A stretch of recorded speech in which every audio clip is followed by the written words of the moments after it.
always been true to myself. When people say like more authentic or more real, I've never left like my house and come to a media day or a press conference and thought I'm going to put on an act. Picking me straight away goes, I think AJ's probably going to be told, and I don't know this, don't go heavy on him first. No, he can't afford to do that. He isn't fighting the grandfather.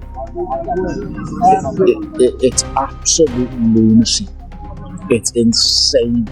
It's dangerously insane. Has made it clear that his matchup with Jake Paul won't be treated as an exhibition.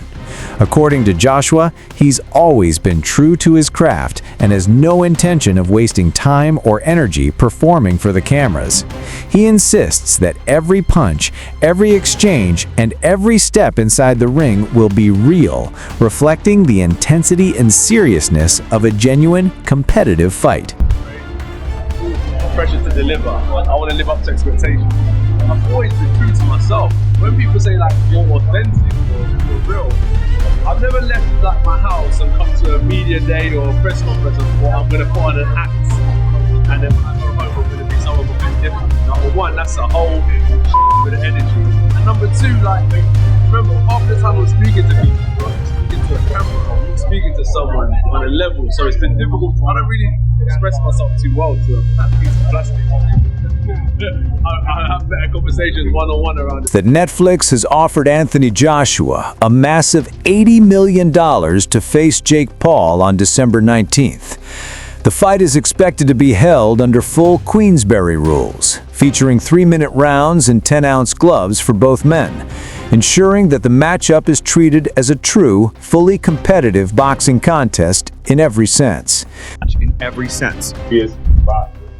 He's not taking nobody's dive to Jake Paul, okay? He's not following nobody's script with Jake Paul, okay? And the difference is, because I've seen a lot of people say, this is a circus. No, it's not a circus.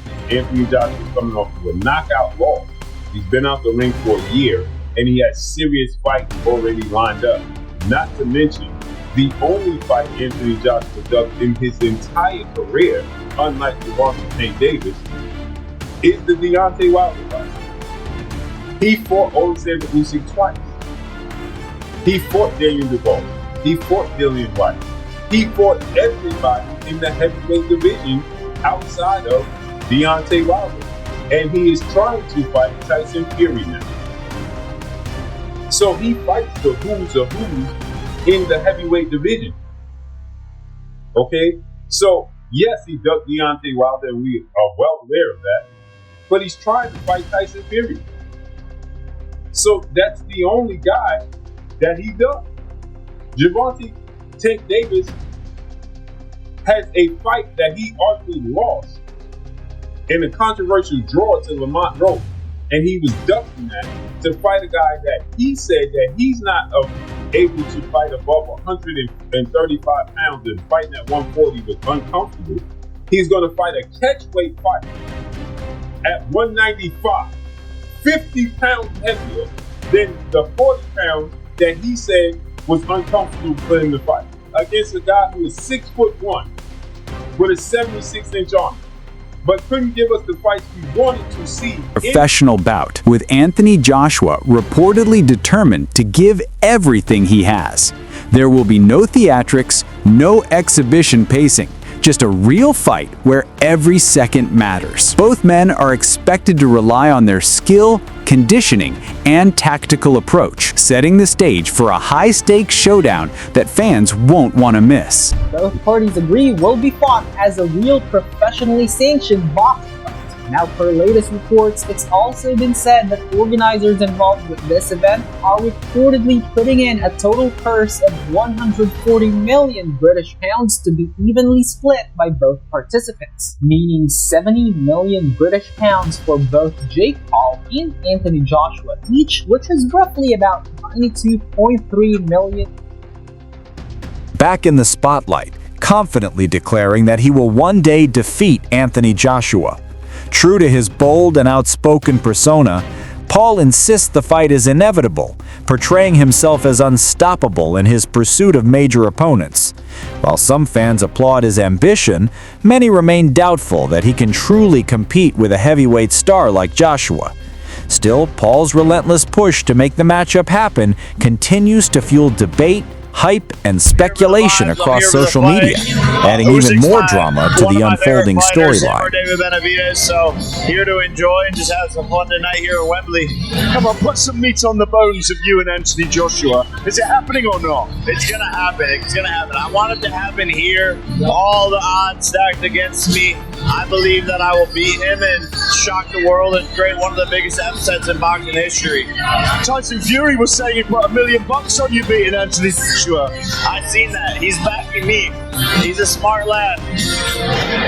But how do you love the atmosphere here? Wembley's brilliant. We'd love to see you fight here, by the way. And I love it. Like the UK fans really love boxing even more than American fans. So I'm going around the pubs, talking to all the people, asking about how they think about the fight. I just love the atmosphere. I love to be here, and this is always history. A seasoned professional boxer weighed in on how the public views the potential matchup.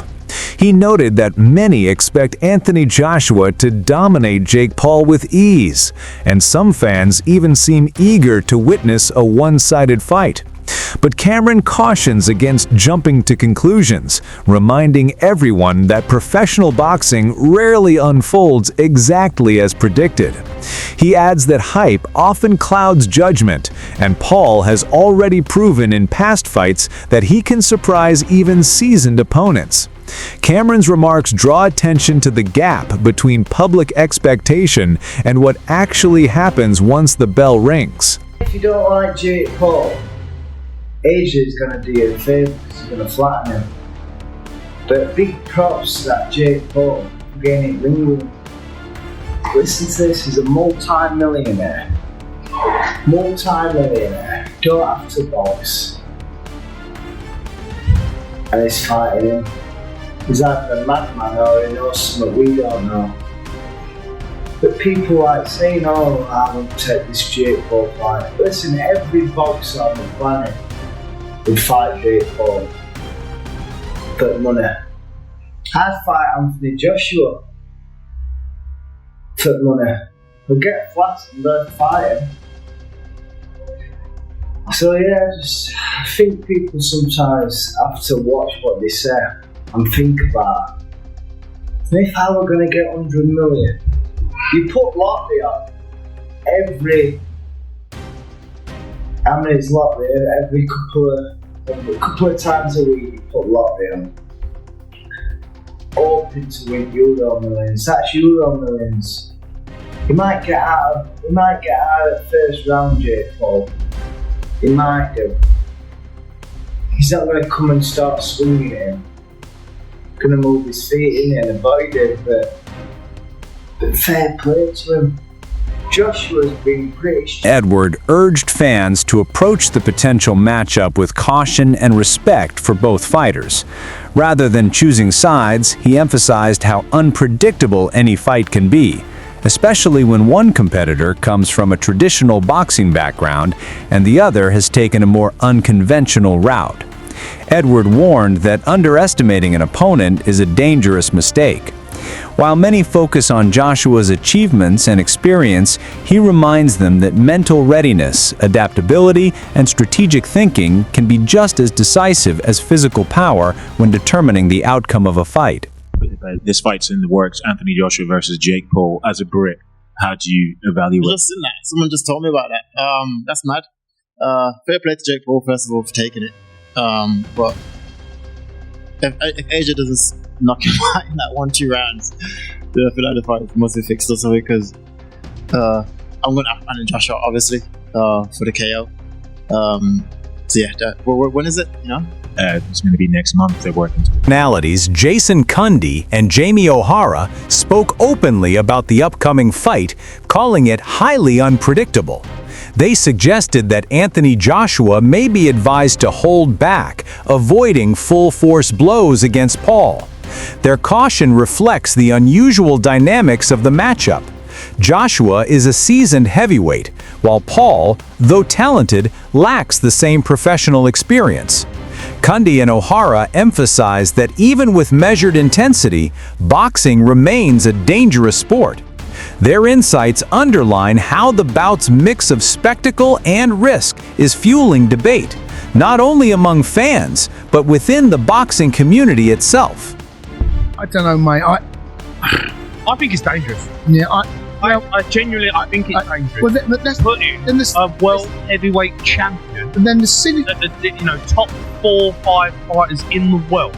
Then the cynic in me tells me, who's never had a proper fight. Right, the cynic in me straight away goes, I think AJ's probably going to be told, and I don't know this, don't go heavy on him first. No, he can't afford to do that. Andy Joshua can't afford to do that. Okay, well, that's where I'm wrestling with my own mind right now. You asked me the question. How do I feel about it? I don't know what to make of it, mate. I seriously don't know what to make of it. I seriously don't. It's a joke. Yeah, I don't know what to make of it. I'll watch it because I don't know whether I will, Jay. Honestly, I probably will close the vote. Right now, I don't know whether I will. I don't know whether I will, honestly. I didn't watch. Was it Jake Paul that fought? Who did he fight? Mayweather. No, Mayweather. I didn't watch that. Who fought Mayweather? Oh, it was. I tell you, it was. Who was the MMA fighter? Logan Paul. One that you didn't know the name of yet. Logan Paul, right? I didn't watch that one either, right? I know, but Jake Paul's got a bit more boxing credentials. He has. What about McGregor? Who did McGregor fight? Did he fight someone? McGregor never made that up. Yeah, I don't know. Where's your head? No, mate. I mean, they all it's all over again. Just you asked. You gave Andy your number, and you gave him the. His name's Adam. Sorry. You gave Adam the number. No. He said 0371722. I gave him the sport. He gave him the sport. No, but I don't. No, I don't know. I don't know whether I will. Hearn has pointed to the enormous financial incentive for Anthony Joshua to face Jake Paul, calling it potentially the biggest payday of Joshua's career. Beyond the money, Hearn stresses that Joshua's professional legacy is already secure, meaning this fight wouldn't harm his reputation. Instead, it offers a chance to reach a broader audience and maintain visibility in the public eye. Hearn frames the matchup not just as a sporting contest, but as a strategic career and business decision. In today's boxing world, where pay-per-view revenue, sponsorships, and global media attention are crucial, financial considerations often shape high-profile fights. While some purists may question the legitimacy of Joshua versus Paul, Hearn argues that opportunities like this help fighters secure long-term stability while still competing at a high level. The bout represents a blend of entertainment, athleticism, and business acumen, promising fans not only competitive action in the ring, but also a meticulously planned event that maximizes exposure and revenue for everyone involved. Then we might do it. Is Jake Paul for real? He'd be mad to do it. Mad. I would have a newfound respect for him. And if we were offered the amount of money that I know is associated with these fights, it would be very difficult for us to say no, Cole. What is the amount of money that you think? No, but a roundabout figure, like, is it 300 million? Is it 200 million? Is it 100 million? It would be, the biggest payday of his career? Not necessarily, no. But it would be right up there with the biggest paydays of his career. I can't. There's no point me trying to dress it up to you. I can only be as honest as I can. We can't really turn it down if it's presented to us. And, part of me quite likes the idea of AJ giving him a slap, but I think Jake Paul is mad for even considering Anthony Joshua. But, if we're presented with the opportunity, do we do it? We'll have to wait and see, but probably yes.